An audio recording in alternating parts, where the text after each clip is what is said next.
we have been doing it since many years. The last assurance that we want from you is Indian delegation office would not be an impregnable fort, because we have access to US, we have access to EU delegations and many other countries, but we have find it very, very difficult to have access to Indian delegation office. There's no way that we, if we want to communicate something, India does not organize this workshop, neither it's hardly one briefing every COP, etc. So we would like to have few meetings. Please give me a list of kind of NGOs who are attending. I think there won't be a barrier. You have sent a list, but all of them are attending? Yeah, there is a separate list which says that... So but that hasn't been, you haven't sent it to me? Yes, it is there. The last page of the list is the... Alright, maybe I have missed it. Please do. No, it will not be a fort, it will be a welcoming place for the Indian delegation, for the Indian NGOs, of course. You are there on behalf of the country. I would say it's not an official delegation, but you are there, so most welcome. Thank you so much. Welcoming in terms of also having opportunities to discuss, because twice it happened that we are welcome to tea and coffee, but not with discussion. But the point is, see, you appreciate, you please appreciate, everybody is very hard pressed for time there. And we generally have a very small delegation, official delegation. And you have to cover everything. So whether we will, we cannot, hopefully, it will be more organized when we go this time. We'll try and see, time permitting, when we can interact. We'll try and see. I will keep this in mind. We'll fix some slot. Yeah. Thank you so much. Thank you. Thank you so much. Thank you. Thank you.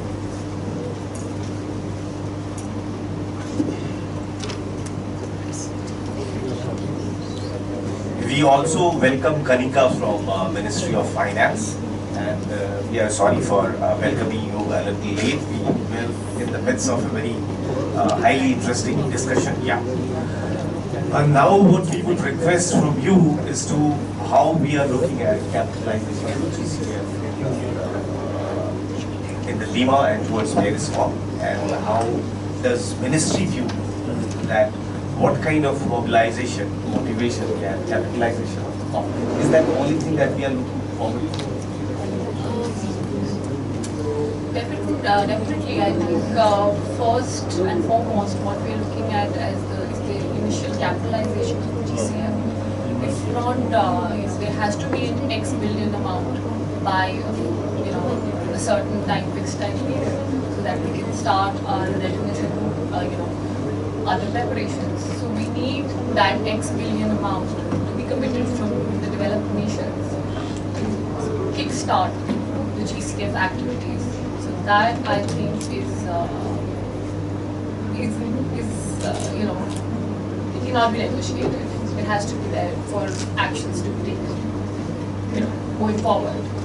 So that is specifically, I think, from developed countries now. Germany has committed.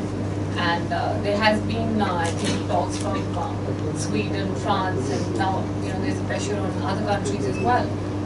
Definitely, we're looking at a replenishment process, a specific amount to be committed from Lima, so that fast decisions on the ground can be taken in developing countries. So that's what the mandate of GCF is: help developing countries follow climate mitigation, adaptation and activities on ground.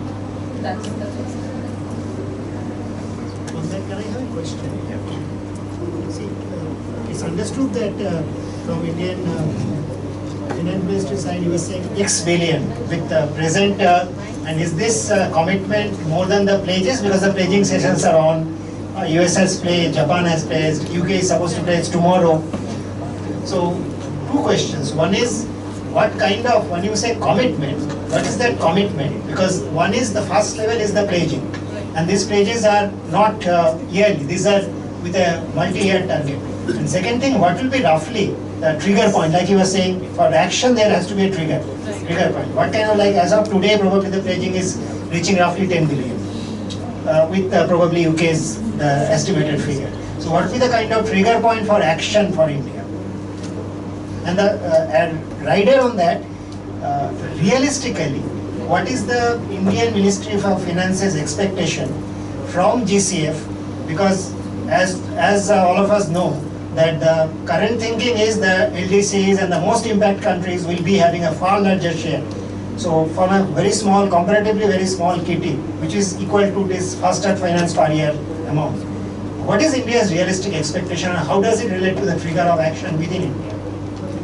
At this stage, I can't give you a figure as such that what we're looking at, but I think, considering that it's 100 billion goal by 2020, I think annual targets would do well, maybe, 40 billion by 2014, 50 billion by 2015.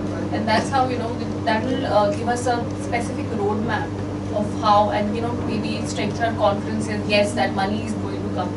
And that's how we're going to plan our actions on ground here.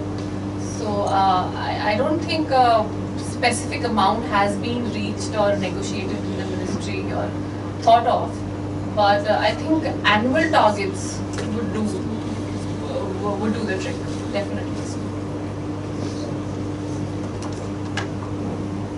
If there are not any more questions, other meeting is going to start. Yeah. Wider question which I Yeah, said. please. The second thing is, one is the trigger, but how does Indian Ministry of Finance or the mechanism which you said GCF commitment or pledges will trigger this? What is the realistic expectation? Because in the initial stages, like 10 billion now, total pledge, with competing with all the other countries, particularly LDCs, island countries which are getting far more impacted. What is the realistic expectation and how does it connect with the trigger? Because I am expecting that India probably realistically don't see too much of it coming to India. So how does it relate to the trigger? Why should it be a trigger to action on India, within India? So that's my question. I think we already have our domestic actions and plans on the ground, even if you don't receive GCF funding. So what I would say is, yes, Mr. Sushil was very right that they have a very brilliant trick of dividing the developing countries within the LDC states. And if you see in a lot of texts now, I'm also looking at the Intergovernmental Sustainable Development Financing Report, I'm working on that. They have a very, tricky approach of pushing LDCs, SIDS, and other vulnerable countries in an effort to divide the developing countries into these groups and say, okay, fine, you are these vulnerable countries and you will get the action first. So what they do is they get excited, okay, let's just align with them and maybe we'll get what we want.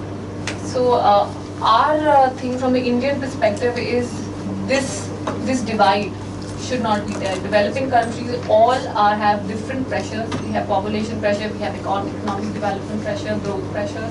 So they should not, be tricky enough to divide countries. And the targets and the funding should be equitable rather than just dividing countries and segregating them according to what is vulnerable and what is not vulnerable. India is a very vulnerable country, I would say. We have coastal regions, we have mountainous regions. I mean, it's a host and a gamut of different geographical locations we have. So the trigger point would be even if we don't have the GCF funding, we still have a national action plan on climate change, SAPCs, and that would follow in case nothing comes out. So first, the finance has to come, and then the commitments. That's what I would like to clarify. Thank you so much, Kanika. I think now it's the time to wind up the session. I would like to thank all the speakers and all the friends from the foreign missions in New Delhi. I would definitely like to thank IAC management and for the cooperation, and I would like to thank all the participants. Those of you who are going to Lima, we are trying to propose a meeting with South Asian friends, and we will soon circulate what we are trying to do with South Asian friends, and definitely want your presence and support in that meeting.